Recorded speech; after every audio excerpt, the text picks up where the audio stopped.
किसने बताया? वो उनकी यहाँ अटकलबाजी है। एक मेरे कत सब जाहिर, तुम खोल रही हो उसी बात को। नहीं नहीं, ये परमात्मा का दिव्य ज्ञान, आत्मिक ज्ञान ऐसा नहीं है।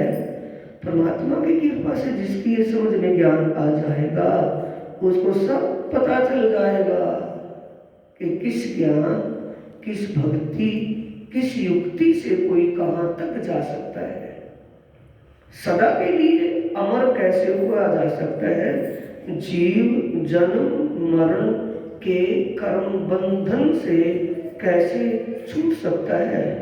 ये बातें सारी इस वाणी में स्पष्ट है। तो ये जो वाणी हमें सुनने समझने को जानने को मिली, तो ये परमात्मा की हमारे ऊपर विशेष कृपा है कि चलती फिरती, इसे कहते हैं बातुनी।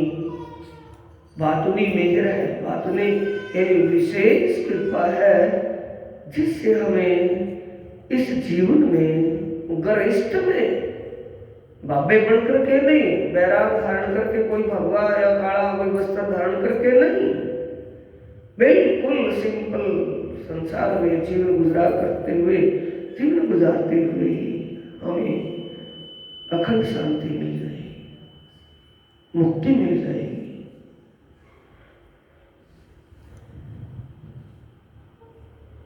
कर्म कांड यज्ञ हवन भरत सत से कहा जाएगा जीव स्वर्ग में। अकल का ताला खुल गया ना, खुल गया, पता लग गया। और भक्ति तप करने से कहा जाएगा जीव वैकुंठ में। घोर साधना करने से कहा चला जाएगा जीव शून्य में।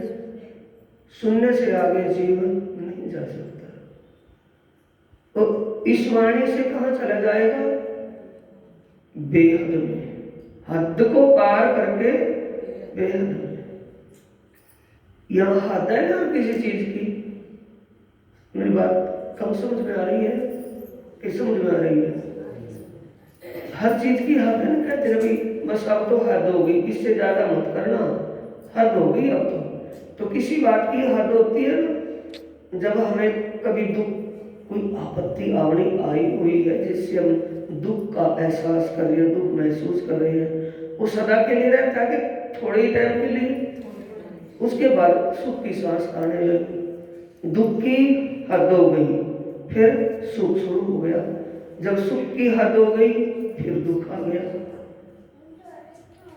जैसे श्वास जन्म हुआ है, पहला श्वास लिया, तो जब श्वास पूरे होंगे उनकी हद आवेगी नहीं आवेगी? श्वासों की गिनती, जितने श्वास गिनने हैं शुरू से लेकर आखिरी श्वास तो आएगा ना, वो आखिरी क्या होगा? हद होगी। जन्म मरण दुख सुख की हद है, इसलिए इसको हद का ब्रह्मांड कहा है। जब जीव को आत्मिक ज्ञान हो जाएगा कहाँ चला जाएगा? बेहद ब्रह्मांड में, नहीं आएगा फिर दोबारा। वो बेहद सुख ही सुख है, वहां प्रेम ही प्रेम है, सुख ही सुख है। प्रेम में जीवन, सुख में जिएगा और उसको तन भी दिव्य तन मिलेगा। वहां 8 मास का तन तो ये मिट्टी में मिल जाएगी, इसमें से जो जीव निकल करके जाएगा उसको दिव्य रूप मिलेगा और वहां अखंड सुख, सच्चा सुख भोगता रहेगा। वो सच्चा सुख कब मिलेगा?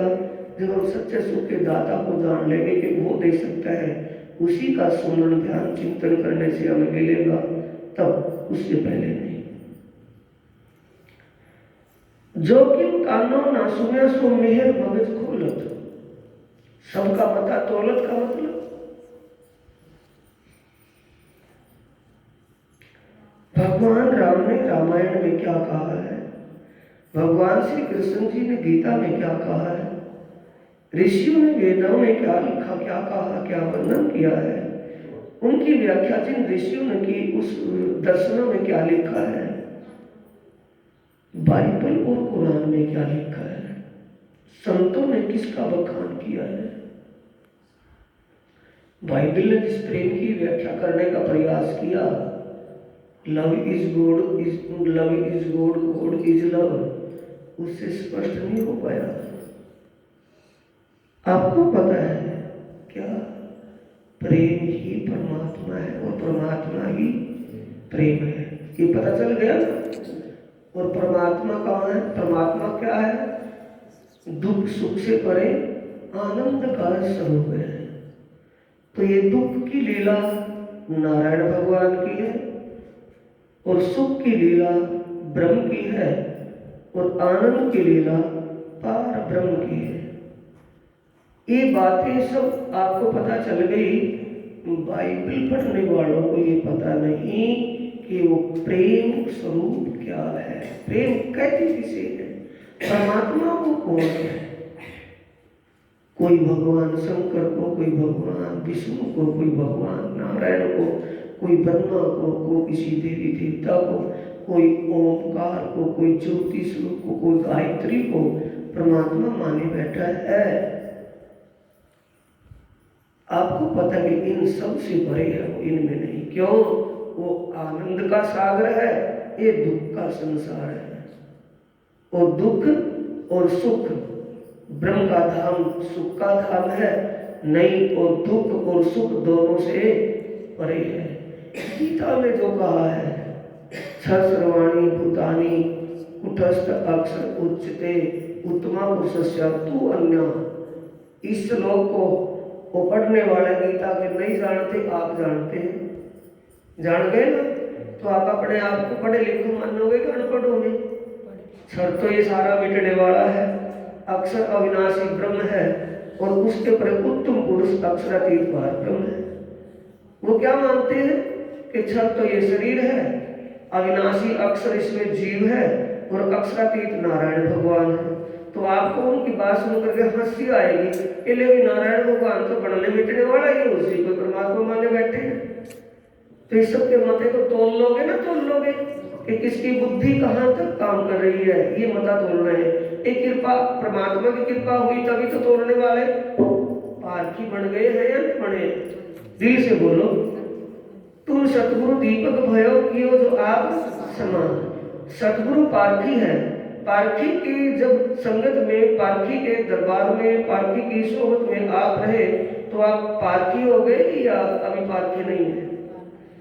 किसी भी जोरी की दुकान पर कोई भी नौकरी करने लगे तो जब शुरू में तो उसको जोरी थोड़ा इशारे से बताएगा कि उस अलमारी से फला क्वालिटी का हीरा लिया, उस अलमारी से फला क्वालिटी का मोती लिया, उस अलमारी से फला चीज लिया। तो फिर उस अलमारी में वो कहेगा कि उस क्वालिटी का तो उसमें रखा है, उस अलमारी में रखा है। तो वो क्वालिटियों को समझ लेगा, नहीं समझ लेगा? अलमारियों में से जब उठा करके उस जोरी को पकड़ाएगा और जोरी गाहक को दिखाएगा तो वो सारा जोरी का जो परखपना है, वो परखपने की बुद्धि किसकी बढ़ जाएगी? नौकर की बढ़ जाएगी, नहीं बढ़ जाएगी? कि हाँ ऐसी क्वालिटी की चीज ऐसी होती है, बढ़िया घटिया, उससे घटिया, बिल्कुल हल्की। तो ये क्वालिटी का सुंदर साथी सबका मता तोड़ना है। तो सबकी बातों से, सबके ज्ञान से, सब जब आप किसी की आवाज सुनोगे ना, सत्संगियों में बैठो, कहीं किसी मजलिस में जाएंगे और वो बोलेंगे शिव बाबा फलाना बाबा, तो आप समझ लेंगे तो वही के वही है, वही इससे आगे है ही कुछ नहीं।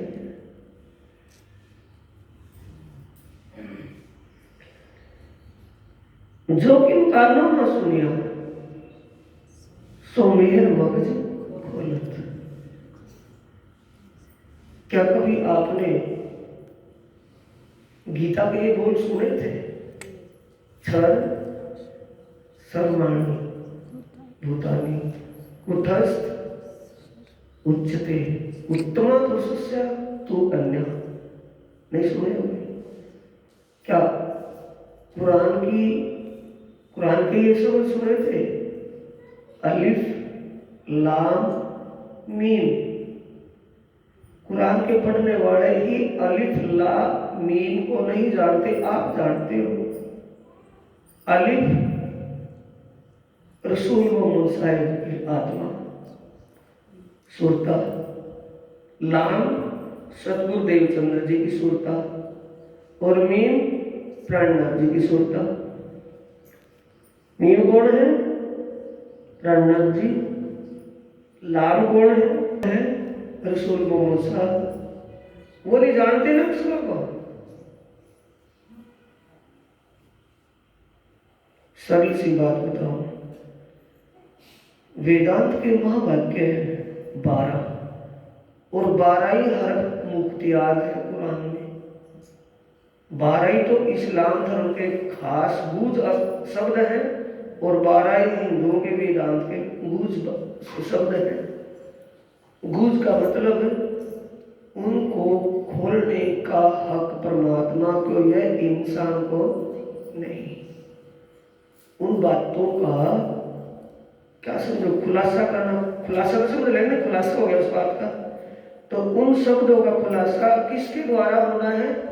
परमात्मा के। इंसान नहीं खोल सकता, अब भी नहीं खोल सकता। जो बात आप जान गए हैं, संसार के विद्वान नहीं जान पाए। क्या नहीं जान पाए? 12 हरफ जो ब्रह्म वाक्य के 12 वाक्य हैं। एक वाक्य है अहम ब्रह्म अस्मि। अनपढ़ ही पढ़ लेंगे, ज्यादा टेंशन न लेना, समझ में आ जाएगा। मैं ब्रह्म हूं, उसका मतलब मैं ब्रह्म हूं। तत् त्वम असि, तुम भी वही ब्रह्म हो। अयम आत्मा ब्रह्म, सब आत्मा ब्रह्म ही रूप है। सर्व खलो इदो ब्रह्म, जो कुछ भी दृष्टिगोचर हो रहा है, पेड़ पौधे सब ब्रह्म का स्वरूप है। ये शब्द इस दुनिया में घट रहा है या नहीं घटता? ये पेड़ पौधे वनस्पति सारा परमात्मा का रूप है। सभी के अंदर परमात्मा बैठा है। बोलो, बैठा है? नहीं। वो ये शब्द कहाँ है?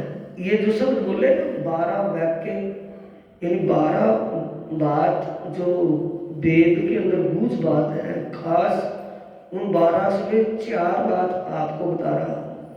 अहम ब्रह्म अस्मि, मैं ब्रह्म हूं। तत्त्वमसि, तुम भी वही ब्रह्म रूप हो। अयम आत्मा ब्रह्म, सब आत्मा ब्रह्म का ही स्वरूप, ब्रह्म स्वरूप है। जो कुछ भी दिख रहा है सारा ब्रह्म का स्वरूप है। तो वो कहाँ है? एक ही बात से, एक चौपाई के 2 चरणों से आपकी दीवान हो गई है। कौन सी बात से? परिक्रमा ग्रंथ के प्रकरण 28 की 8वीं चौपाई की 2 चरण ऊपरली लाइन से, धनी इनों के कारण स्वरूप धरे कई करोड़। तो सारा किसके रूप है? सर्वे खलो की दो ब्रह्म, जो कुछ भी दिख रहा है वहां कहाँ? यहाँ नहीं, परमधाम में। जो परमधाम में दिखाई दे रहा है सब उस परमात्मा का ही रूप है। कोई परमात्मा के रूप से बाहर नहीं है। बताया ना, परमात्मा का दिल क्या है? आनंद का सागर। जब आनंद का सागर उफान लेता है, उमड़ता है, तो क्या रूप बन जाता है? परमधाम का। तो परमधाम में जो कुछ दिखाई दे रहा है तो किसका रूप है? परमात्मा का है या नहीं? उस पारब्रह्म का रूप है या नहीं? तो वो महावाक्यों का जो भाव अर्थ है उसको आप चर्चा के द्वारा समझ रहे हो।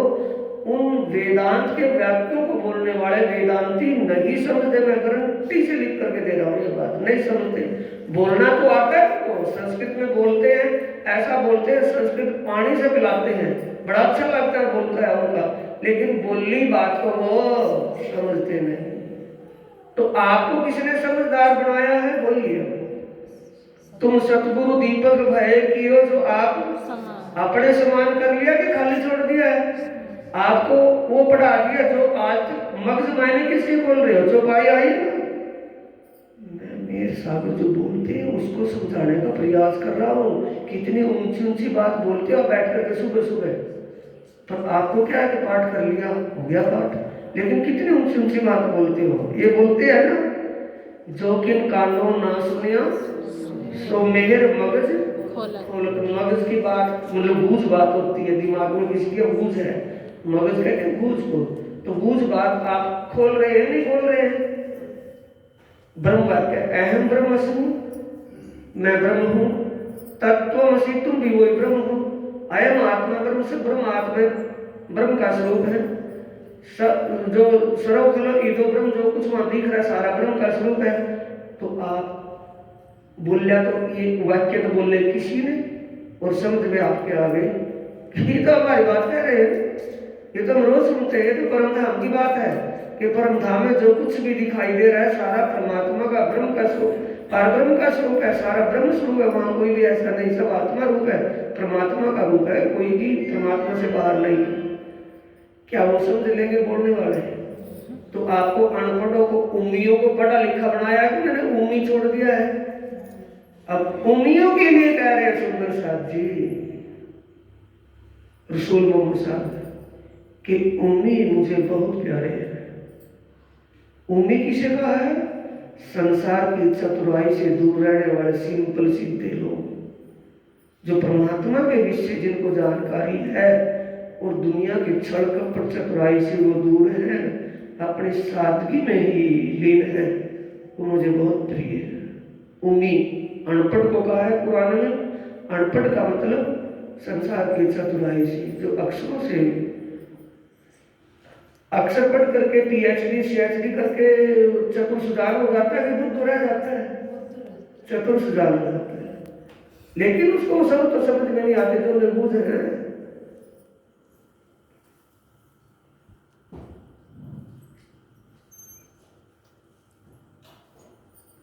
वर्णन करूं तो मेहर की जो वस्तु आपके दिल, किसी के दिल की बात का ही नहीं पता। और जो कृपा, एक कृपा का सागर किसका दिल है? परमात्मा का है या इंसान का? परमात्मा का दिल कृपा का सागर है, मेहर का सागर है, दया का सागर है। जो परमात्मा के दिल में कृपा का सागर लहरा रहा है, उसका कहां तक जिक्र किया जाए? कहीं किसी को भी कुछ भी कर दे, पत्थर को भी बुलवा दे, पत्थर को भी चेतन कर दे, ये करने वाला ज्ञान है। जड़ को चेतन करने वाला, जो जीव जन्म मरण में भटकता था उसको अखंड मुक्ति देने वाला ज्ञान। जाको दिल में लेत है तहाँ आवत न्यामत सब मिल। न्यामत कहते हैं खजाने को, धन को। जाको दिल में लेत है, परमात्मा जिसको अपने दिल में बसा ले, तो परमात्मा के दिल में बसने के बाद किसी चीज की कमी, ज्ञान की, ध्यान की, किस प्रकार की कमी रहेगी? बोलो। जिसको परमात्मा अपने दिल में बसा ले, दिल में बसाने का मतलब परमात्मा जिस पर संतुष्ट हो जाए, खुश हो जाए, संकुल हो जाए। जो परमात्मा को संकुल कर ले, परमात्मा सब जानते उसको बख्शिश देते हैं। तो साथियों, ये बात गूंज है क्या इस वाणी का, इस वाणी की शिक्षा तालीम किसी विद्यालय में लेनी पड़ेगी या उनकी कृपा से समझ आएगी? उनकी कृपा से। बोलो। जाको दिल में लेत है तहाँ आवत न्यामत सब। ये बातें आप रोज बोलते हैं, बोलते हैं नहीं बोलते हैं? तो ये बात आप समझने की है कि बोलने की है? बार बार कह रहा हूं, कोई भी है जो बात आपने आज तक बोल ली या बोल रहे हैं, उन्हीं बातों को तो समझना है। जो बोल हम बोल रहे हैं, सुन रहे हैं, उन्हीं बोलों को तो समझना है। ये वही बोल है ना रोज बोलते हैं जोर से, तो इनमें आज खास खास बात मिल रही है ना। जाको दिल में लेत है तो आवत न्यामत सब मिल।